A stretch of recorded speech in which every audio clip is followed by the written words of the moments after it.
Halo, selamat sore Tribuners. Hari ini kami kembali hadir menemani Anda dalam live Tribun Travel Update edisi Minggu 17 Juli 2022. Seperti biasa, kami akan memberikan informasi terkait sejumlah wisata dan kuliner untuk Anda. Tentunya akan disampaikan secara langsung bersama sejumlah reporter kami yang ada di berbagai daerah. Bersama saya, Meisa Desirait, inilah live Tribun Travel Update selengkapnya.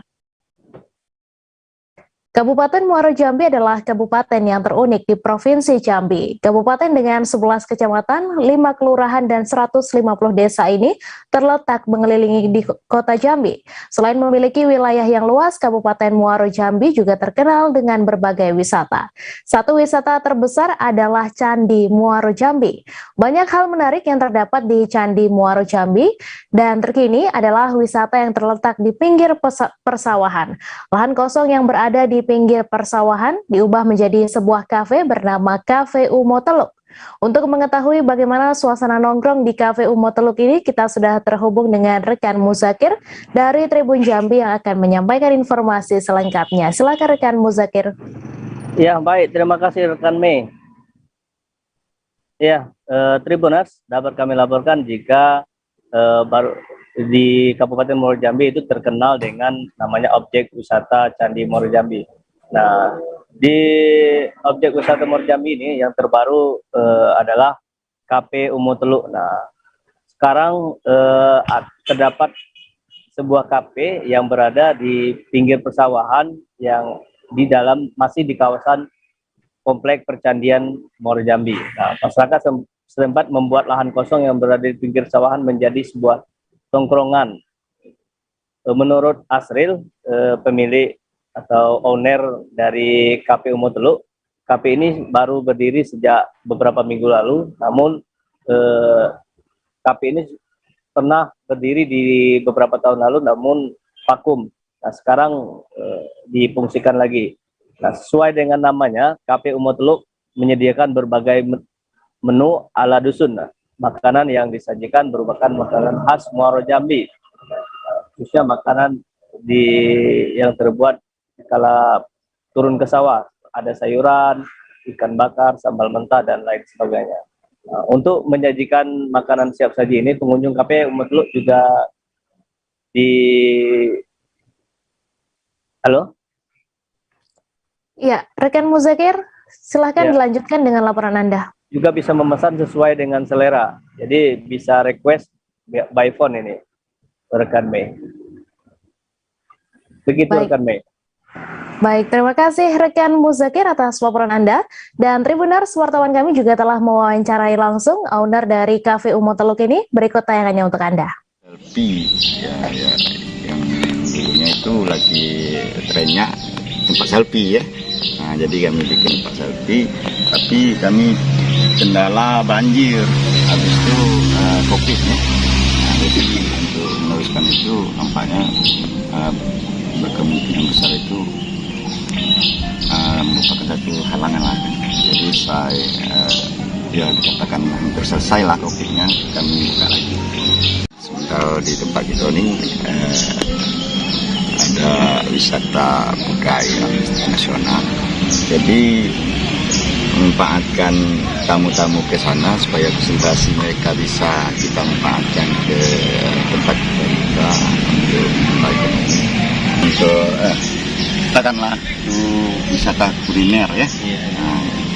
Waduh, maaf saya fotonya. Ini sudah berdiri berapa lama? Kabarnya sudah dulu sempat berdiri terus vakum. Oh iya betul. Komplek Taman Digulis Pontianak merupakan komplek pertamanan kota Pontianak yang berada di sekitar Tugu Digulis Pontianak. Taman ini juga dikenal dengan Taman Untan lantaran berada di sekitaran kampus Universitas Tanjung Pura atau Untan. Selain tempat bermain dan berkumpul, juga tersedia jogging track yang dikelilingi oleh pohon-pohon besar sehingga memberi suasana nyaman untuk masyarakat yang sedang jogging di taman ini. Aktivitas pengunjung di taman ini juga cukup padat. Pagi dan sore hari biasanya diisi oleh masyarakat yang jogging dan berolahraga serta anak-anak yang bermain sepeda listrik, dan skuter. Untuk mengetahui bagaimana keseruan aktivitas masyarakat di Taman Digulis ini, sudah terhubung bersama kami rekan Firdaus dari Tribun Pontianak yang akan menyampaikan laporannya. Silahkan rekan Firdaus. Oke, baik. Assalamualaikum warahmatullahi wabarakatuh. Selamat siang, rekan Mei. Melaporkan langsung dari Pontianak, Kalimantan Barat. Berada di Taman Digulis, Kota Pontianak, yang merupakan komplek pertamanan Kota Pontianak yang berada di sekitar Tugu Digulis Pontianak, yang diresmikan pada tahun 2015 oleh Wali Kota Bapak Sutarmiji. Taman ini dikenal dengan sebutan Taman Untan karena berada di sekitaran kampus Untan, Universitas Tanjung Pura Pontianak. Dan di komplek pertamanan ini ada beberapa taman lainnya seperti taman sepeda yang biasa dimanfaatkan oleh anak-anak dan para masyarakat lainnya untuk bermain sepeda, sepeda listrik, sepeda biasa, skuter dan lainnya. Ada juga taman catur yang biasa dimainkan untuk anak-anak bermain dan berkumpul untuk keluarga, sekedar berkumpul bersama keluarga menikmati hari libur. Ada juga Taman Arboretum Untan ataupun Arboretum Silpa Untan atau yang dikenal dengan Taman Hutan Kota Pontianak. Selain tempat bermain, berkumpul juga tersedia juga jogging track yang dikelilingi oleh pohon-pohon besar sehingga ketika jogging masyarakat dapat menghirup udara yang segar. Taman ini berada di tengah kota dan dekat dengan pusat perbelanjaan modern seperti Ayani Mega Mall sekitar 200 meter dari Mega Mall dan Transmart Kuburaya sekitar 2 kilo, sekitar 1 kilo lebih maksud saya, dan Gaya Mall Kuburaya. Selain dekat dengan pusat perbelanjaan, taman ini juga dekat dengan kampus-kampus besar yang ada di Pontianak seperti Universitas Tanjung Pura, Politeknik Negeri Pontianak, Universitas Muhammadiyah Pontianak, dan IAIN Pontianak. Sehingga taman ini memungkinkan untuk muda-mudi dan masyarakat milenial untuk berkumpul baik pagi, sore maupun malam hari. Di pagi biasa digunakan untuk aktivitas olahraga seperti sepeda, jogging, dan olahraga lainnya, berkumpul-kumpul. Bahkan di siang hari terkadang masyarakat juga berkumpul untuk makan siang di hari libur bersama keluarga. Di malam hari biasanya lebih padat dikarenakan banyak anak-anak muda atau kaum milenial yang bersantai ria dan berkumpul di sekitar taman ini, sehingga selain anak muda juga sehingga banyak yang memanfaatkan taman ini untuk melakukan berjual seperti aneka gorengan, sosis, dan cemilan-cemilan lainnya, dan minuman-minuman segar lain yang melengkapi taman ini sehingga memungkinkan untuk berkumpul dengan nyaman. Namun kami Tribuners juga menghimbau kepada masyarakat seluruh Kota Pontianak untuk para pengunjung Taman Digulis dapat menjaga kenyamanan, kebersihan lingkungan taman ini untuk kepentingan dan kenyamanan masyarakat kota yang memanfaatkan dan berada di lingkungan Taman Kota Pontianak, Taman Digulis Kota Pontianak ini.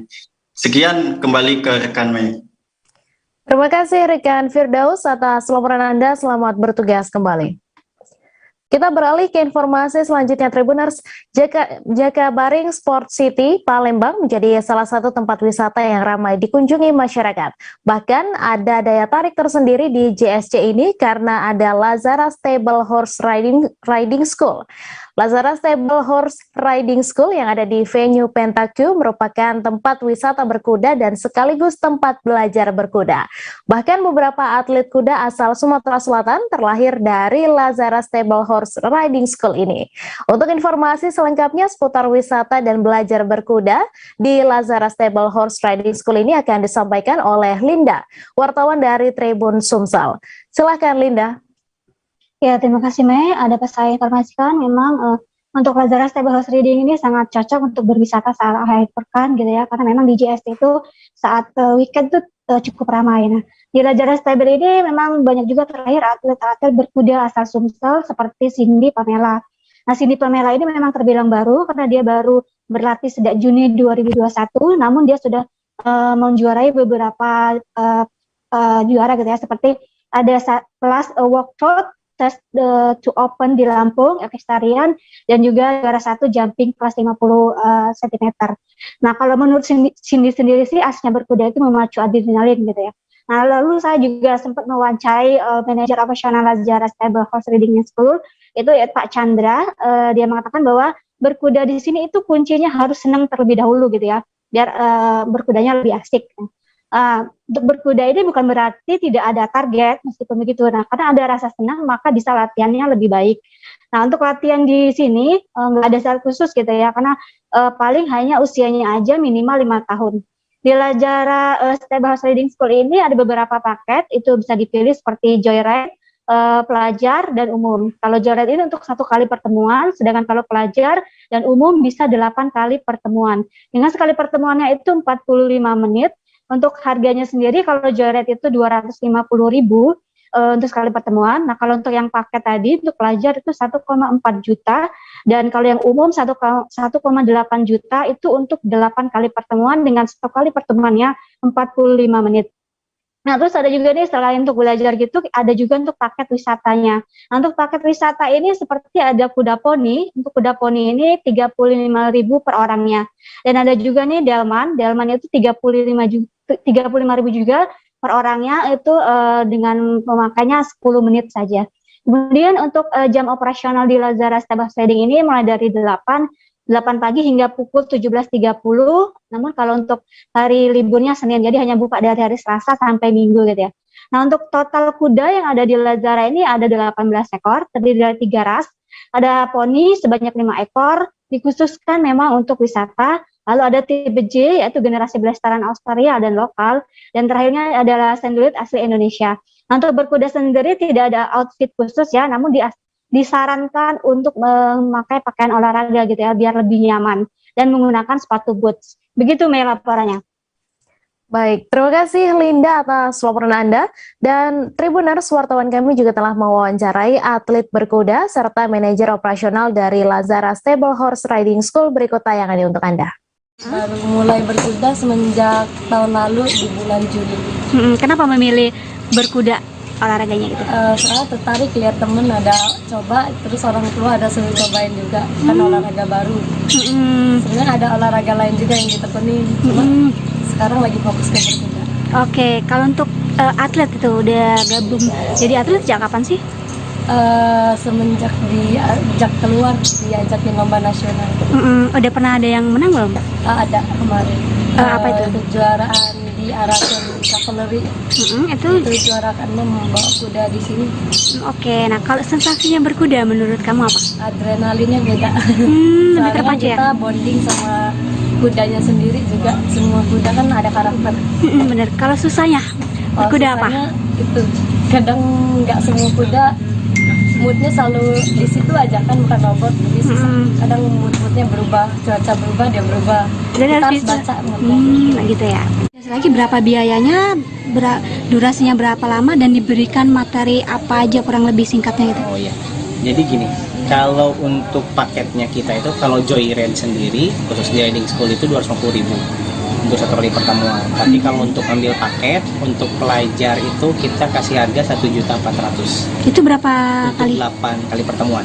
Oke, dengan ya, durasinya 40 menit. Oh, 1 kali pertemuannya 40 menit.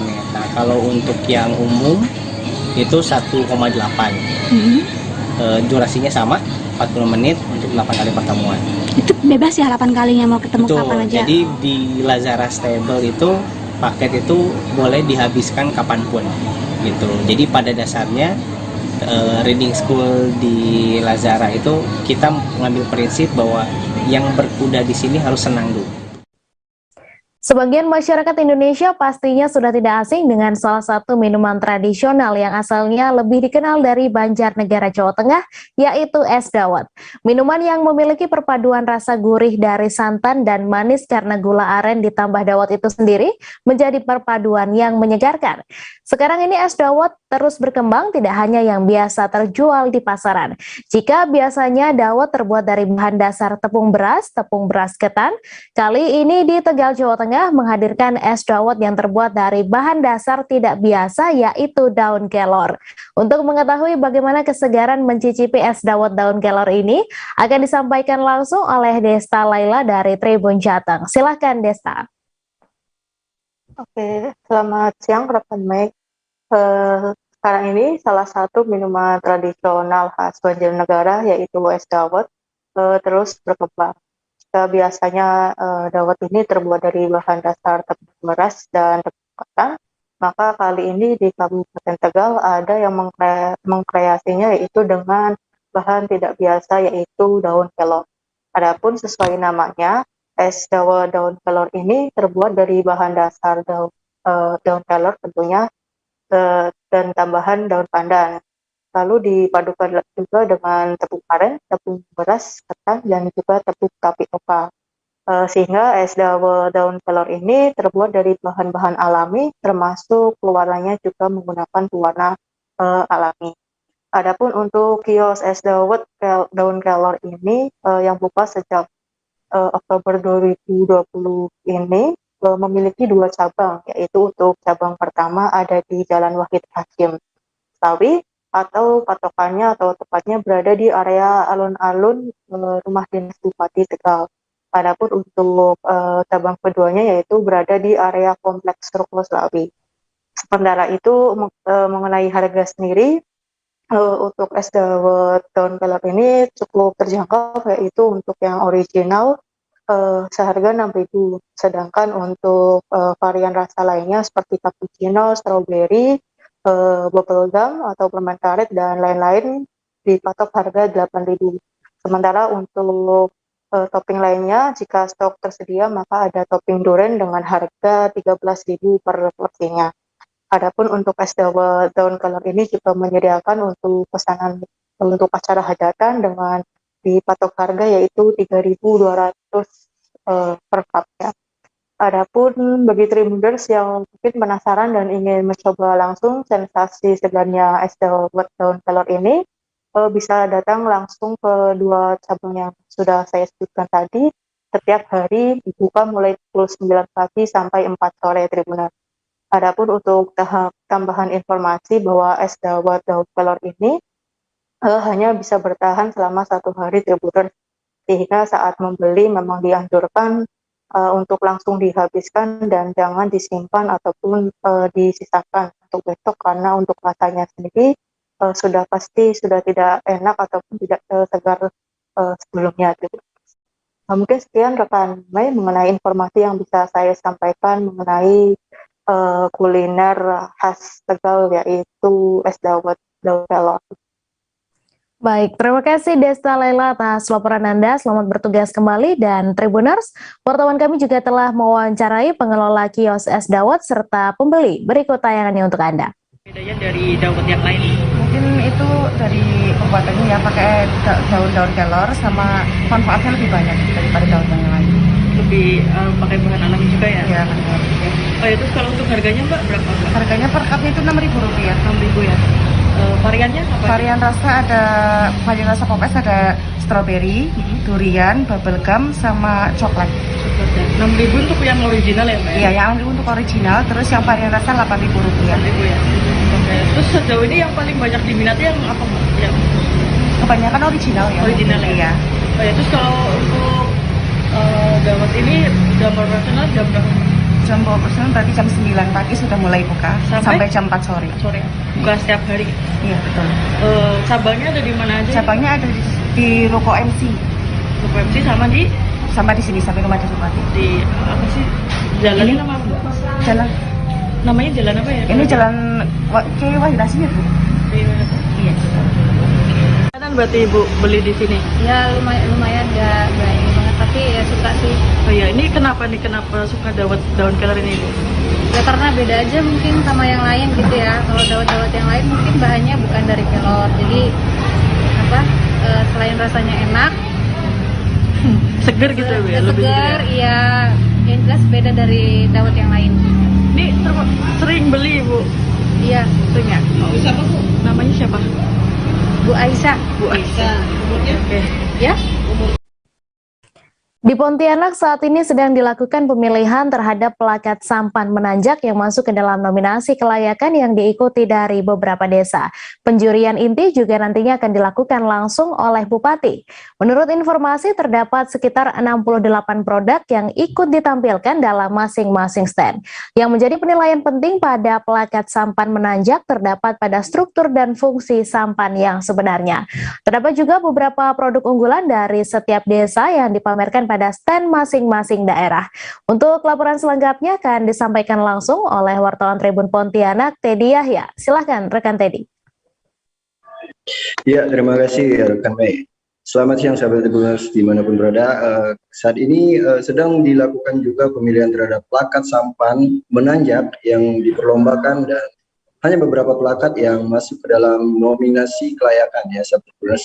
Dan kegiatan ini juga menjadi bagian dari perayaan HUT daripada Pemkab Kabupaten Kuburaya ya. Dan penjurian ini juga nantinya akan dilakukan oleh Bapak Bupati Kabupaten Kuburaya Muda Muhairawan yang terdapat juga di dalam penilaian tersebut nantinya akan dinilai pada struktur fungsi daripada sampan itu sendiri nantinya sahabat. Dan produk unggulan juga akan ditampilkan di dalam beberapa stand yang ada di dalam acara perayaan HUT Pemkab Kabupaten Kuburaya ini. Dan masih juga terlihat persiapan yang dilakukan dari beberapa penampilan yang diduga juga akan dilakukan nanti pada akhir acara atau puncak kegiatan nantinya sahabat Mas. Dan sebelumnya juga sejak tadi pagi acara ini juga sudah dimulai dengan menampilkan beberapa upacara yang dilakukan juga oleh beberapa Pemkab dari Kabupaten Kuburaya dan juga beberapa penampilan tari-tarian ya yang juga ditampilkan oleh beberapa kegiatan yang akan dilakukan oleh setiap desa yang mengikuti kegiatan tersebut. Dan kegiatan ini juga akan berlangsung selama 5 hari sahabat Tribuners, yang akan berakhir nanti pada hari Kamis di tanggal 21 Juli mendatang sahabat Tribuners. Dan selain adanya pameran juga beberapa kegiatan masih akan berlangsung nih sahabat Tribuners, yang akan berlangsung juga kegiatan seperti PKK, lomba lagu, dan gerak pesan mendunia. Dan masih juga berlanjut beberapa hari ke depan seperti donor darah vokal grup dari SMP, SD, SMP, dan juga guru-guru yang akan mengikuti perlombaan tersebut. Demikian informasinya yang dapat kami sampaikan. Terima kasih rekan Mei. Baik, terima kasih rekan Teddy Yahya atas laporan Anda. Selamat bertugas kembali. Tribuners, kami masih akan menyajikan informasi menarik lainnya untuk Anda, tetap di live Tribun Travel Update. Sebenarnya aku nggak ngerasa itu penangkapan atau penggerbegan atau apapun itu. Karena gini loh, posisinya aku kriteria. Jadi kita mengenal disebut dengan stroke yang tidak berdarah dengan stroke yang berdarah. Stroke yang tidak berdarah itu biasanya ditandai dengan adanya penyumbatan. Kalau itu terjadi di sini mungkin pikirnya tidak ke situ kali ya, tapi kalau di Korea atau di Kamboja itu ada beberapa paper yang saya itu mas ya dulunya tukang koran. Oh gitu ya, tukang koran ya, saya baca itu Pak. Tuh kan pernah baca kan ya. Jadi kalau saya jadi pangdam itu udah bersyukur banget si anak ini dijadikan sebagai tersangka begitu ya. Kalau ini kita bicara yang di luar kasus Situbondo ya, dengan nama hujan shower, di mana terdapat batas jelas antara daerah hujan dan tidak hujan yang biasanya terjadi pada fase awal mature stage atau tahap berbahaya dewasa. itu Kang. Jadi mulai artinya terjadinya perlembekan. Nah itu untuk penetrasi akan sulit begitu ya. Dok, saya ini menurut saya memang tidak mudah, bukan urusan tanah diambil. Kalau misalnya Amerika Serikat sekarang, Rasulullah mengatakan dalam sebuah hadis bahwa berpuasa di 6 hari Syawal itu. Oke, apa kabar Bang Arif di sini untuk strateginya? Kalau saya sendiri di Jumit 37 ini yang semalam baru mulai, saya udah sebenarnya aku nggak ngerasa itu penangkapan atau penggerbegan atau apapun itu. Karena gini loh, posisinya aku kriteria. Jadi kita mengenal disebut dengan stroke yang tidak berdarah dengan stroke yang berdarah. Stroke yang tidak berdarah itu biasanya ditandai dengan adanya penyumbatan. Kalau itu terjadi di sini mungkin pikirnya tidak ke situ kali ya, tapi kalau di Korea atau di Kamboja itu ada beberapa paper yang saya itu mas ya dulunya tukang koran. Oh gitu ya, tukang koran ya, saya baca itu Pak. Tuh kan pernah baca kan ya.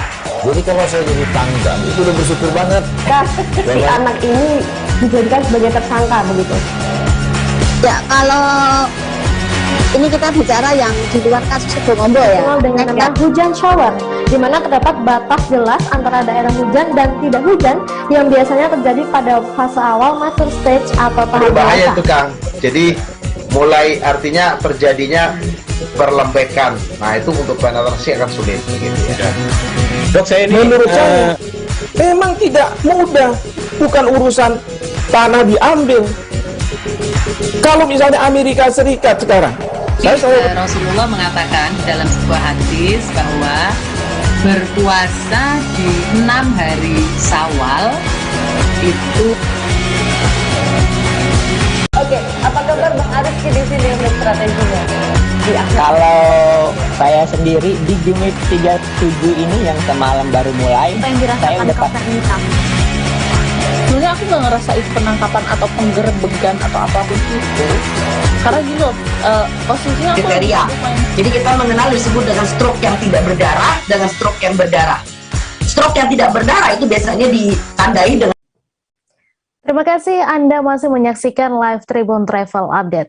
Keberadaan pasar ekstrim utara lazim ditemukan di Provinsi Sulawesi Utara. Bagi sebagian orang, keberadaan pasar ini membuat bergidik.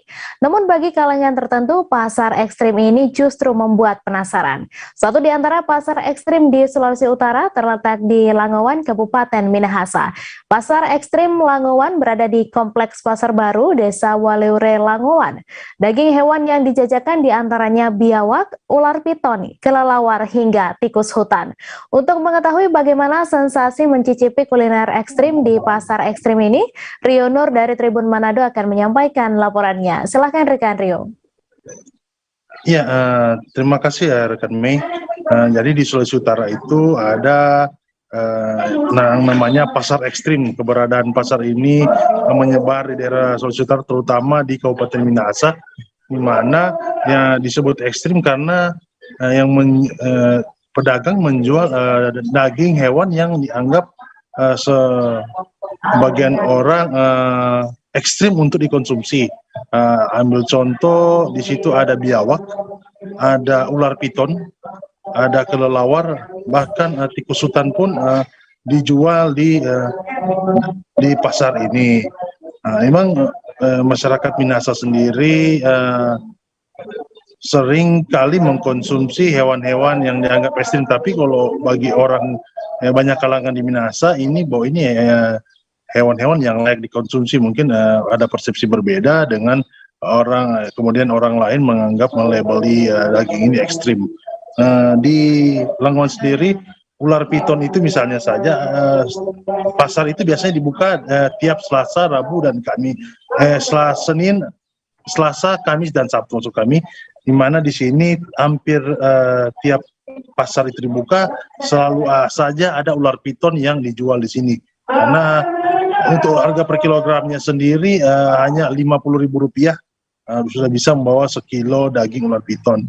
Untuk biawak sendiri, untuk biawak ini memang cukup langka. Tidak selalu hadir karena memang cukup sulit untuk memperoleh daging biawak ini, karena biawak ini tidak dikembangbiakan melainkan diburu di hutan.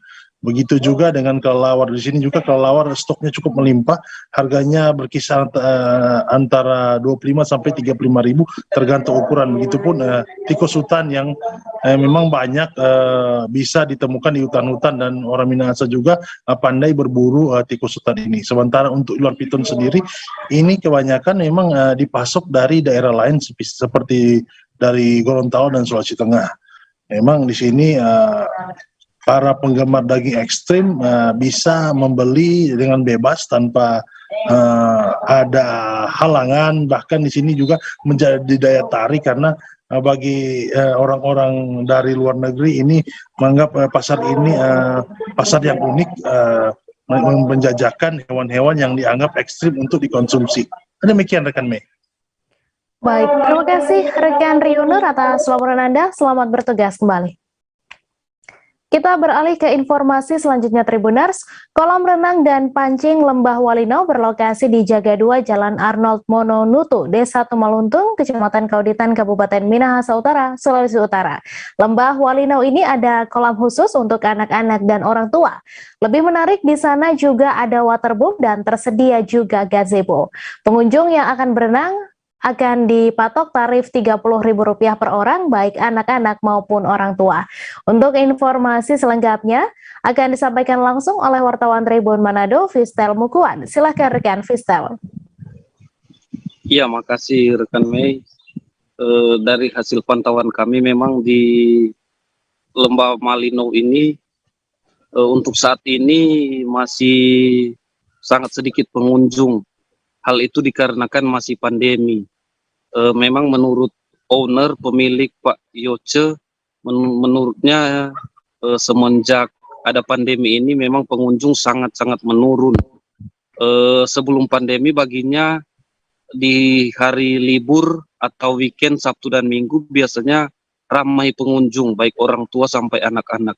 Namun ketika pandemi tahun 2020 hingga saat ini, meskipun sudah menurun, apalagi di Minahasa Utara, saat ini tidak ada pasien COVID-19, namun bagi pemilik menyampaikan masih sangat sedikit pengunjung yang datang di Lembah Malino ini.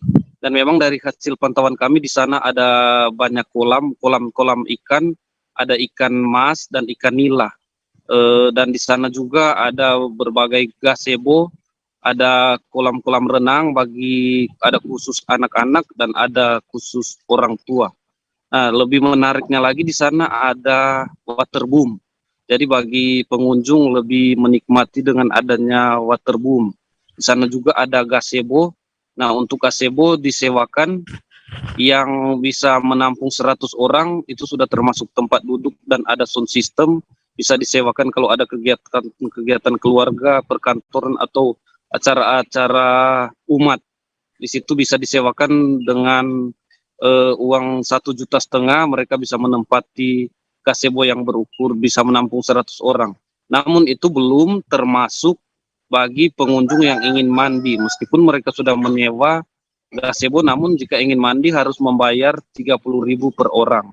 Karena memang kalau mandi di kolam ini, baik orang tua dan anak-anak harus membayar 30.000 jika ingin mandi. Nah, ada juga gazebo yang bisa menampung 30 orang, pengunjung harus membayar 350.000. Selain itu ada juga yang bisa menampung 20 orang dengan bayaran 250.000. Nah, di sana tersedia makanan ringan seperti mie siap saji, kopi dan minuman-minuman ringan seperti Nutrisari, baik panas seperti kopi panas maupun dingin di sana tersedia. Tersedia juga gorengan-gorengan. Nah, lebih menariknya lagi di sana banyak pohon-pohon kelapa yang cukup pendek, sehingga bagi owner menyampaikan jika pengunjung ingin minum air kelapa langsung bisa dipetik sendiri atau mencari sendiri, nanti dipetik oleh tukang yang berada di sana dengan harga hanya Rp5.000. Nah, selain itu di kolam ini menyediakan bagi pengunjung yang hobi memancing, yang ingin memancing, bagi pengunjung harus membayar uang karcis 15.000 dan mereka membawa pancing sendiri. Dan jika mereka mendapat ikan itu harus dibeli dari pemiliknya. Per kilo kalau ikan nila atau mujair itu 35.000, kalau ikan mas 40.000 per kilo. Karena bagi pemiliknya Pak Yoce, dia sampaikan jika tidak dibeli maksud kami ikannya akan mati karena sudah luka kan di bagian mulut. Jadi ya berharap jika ada yang ingin memancing dan mendapatkan ikan harus dibeli. Karena kalau tidak dibeli juga dan langsung dilepaskan kembali, bisa saja ikan itu akan mati. Ataupun kalau tidak langsung mati, akan jadi sangat kurus karena sudah terluka di bagian mulutnya.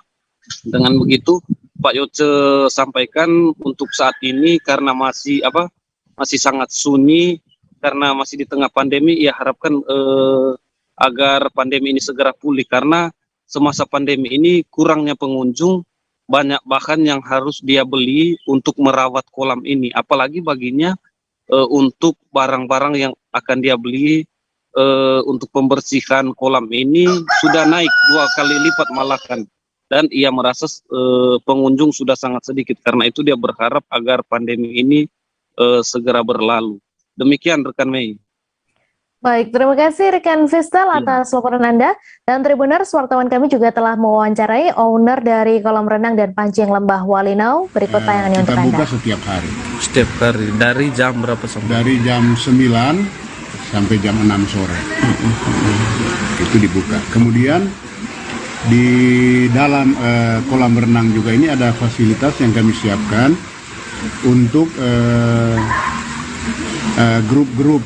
Nah, jadi di situ ada Kelompok-kelompok, gazebo, misalnya ada kelompok-kelompok, katakanlah ada ibadah padang atau ibadah kegiatan padang, apa ya? kegiatan apa saja atau rapat, nah itu bisa dorang manfaatkan. Ya tergantung kalau DP jumlah orang itu banyak, misalnya lebih dari 50 orang ada tempatnya. Itu yang 100 sewanya? Ya, itu 1,5 juta. 1,5 juta satu kali. Tapi dipakai sehari itu Iya, ya? satu hari full. Jadi kalau mandi bayar berapa? Mandi bayar. Berapa bayar? Satu orang 30.000. 35, jadi 30.000. Jadi kalau cuman sewa cukup sewa. Kalau mandi tetap mandi harus bayar. Siapa yang mandi bayar ya? Selain itu ada gazebo ukuran berapa lagi? Nah di situ juga ada. Jadi ini gazebo ini ada 3 macam. Iya. Jadi yang pertama tadi 1,5 juta, itu merupakan aula dan kemudian gazebo ada yang 350 untuk 30 orang. 30 orang. Kemudian ada yang 250 untuk 20 orang.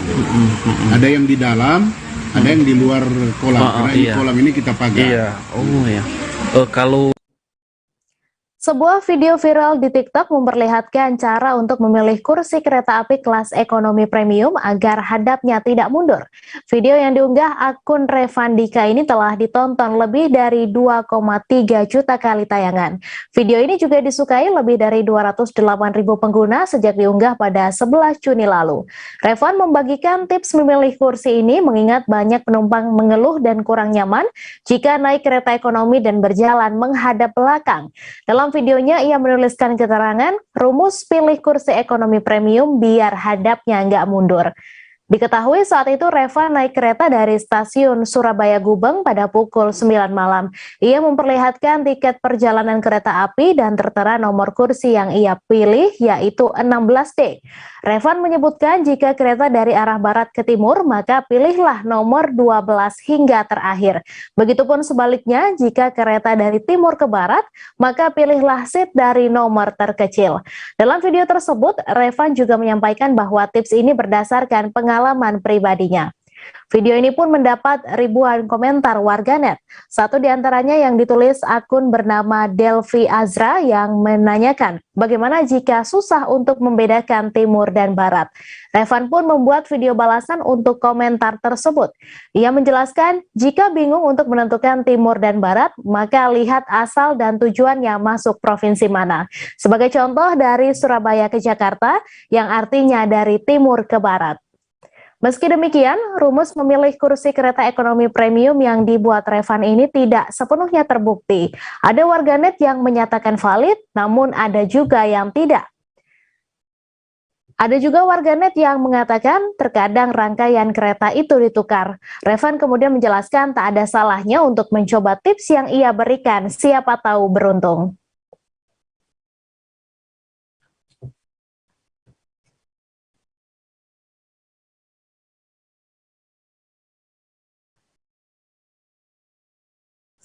Tribuners, informasi tersebut sekaligus mengakhiri perjumpaan kita pada live Tribun Travel Update kali ini. Terima kasih atas kebersamaan Anda. Saya Mesa Dasirait beserta kru yang bertugas pamit undur diri. Terima kasih dan selamat berakhir pekan. Jangan lupa like, subscribe, dan share ya.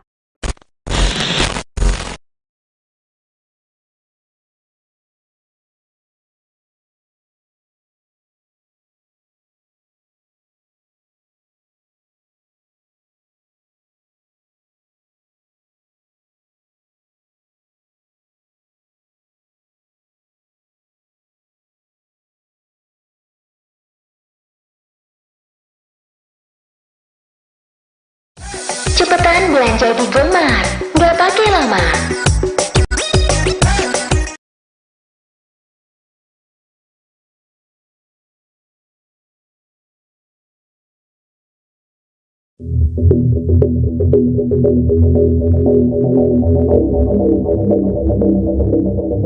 Khususnya tim yang sudah dibentuk oleh Bapak Kapolri ini akan bekerja secara profesional, transparan dan tentunya akuntabel dalam hal ini tentunya. Kita sudah melakukan langkah-langkah proses pendalaman melengkapi daripada pengolahan TKP yang ada di TKP yaitu di perumahan Dinas Polri di tempat kediaman Bapak Kadif Propam. Kemudian juga kita melakukan kegiatan-kegiatan pendalaman lagi dan pemeriksaan oleh tim forensik kita, baik itu laboratorium forensik, kemudian juga oleh tim kedokteran forensik kita. Kemudian juga dari Bareskrim juga melakukan pemeriksaan terhadap saksi-saksi yang memang diperlukan, yaitu saksi-saksi yang ada di TKP dan saksi-saksi lainnya. Nah, semuanya dilakukan adalah untuk kita melihat semua ini berdasarkan fakta-fakta yang ada.